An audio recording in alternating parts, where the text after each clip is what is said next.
দেশে দেখছি মুসলিম ফ্যামিলিগো নাকি ওই হিজাব বাধ্যতামূলক করছে।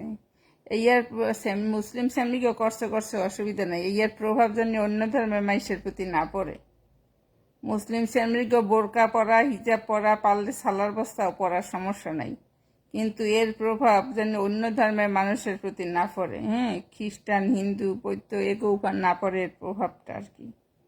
মুসলিমকে তোরা সালার বস্তা পরার সমস্যা নাই, সব থেকে বেটার হবে বোরকা হিজাব বাদ দিয়ে আমার মনে হয় সালার বস্তাটা যদি তোরা পরাইতে পারো তাহলে তারা আরো নিরাপদ থাকবে, বুঝছিস।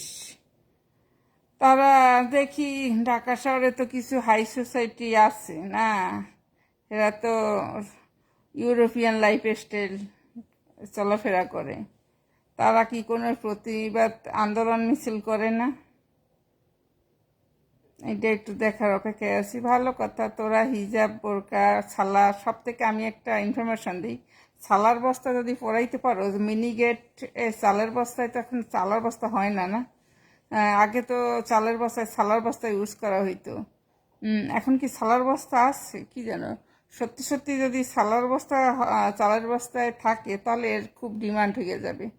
আমার সব থেকে আমি মনে করি যে সালার বস্তা যদি হয় তাহলে আমার মনে হয় সব থেকে বেটার একটা ব্যাপার হবে, কেন কেউ ধর্ষণ করতেও যাইতে পারবে না খাড়া খাইটে, কেন জানো? সালার বস্তা থাকবে, চতুর্দিকে একটা সালা জড়ানো থাকবে, একটা অন্যরকম ব্যাপার। আপাদা মস্তক সালা দিয়ে জড়ানো থাকবে, সেটা ভালো হয় না? যাই হোক, তোরা তো গো তোর মা বোন গো সালা মালা যা খুশি তাই পড়া, এর প্রভাব জানি অন্য ধর্মের মানুষের প্রতি না পড়ে। আর যারা আছে স্ট্যান্ডার্ড, এগুলার তো কোনো প্রতিক্রিয়া, এগুলার কোনো আন্দোলন টোন দেখতেছি না, যারা স্ট্যান্ডার্ড টাইপের চলাফেরা করে এগুলো তো দেখতেছি না কোনো কথাবার্তা। যাই হোক, দেখার অপেক্ষায় আছি, মাত্র কিছু মেসের লেখালেখি দেখি তাই আসলাম নিয়ে।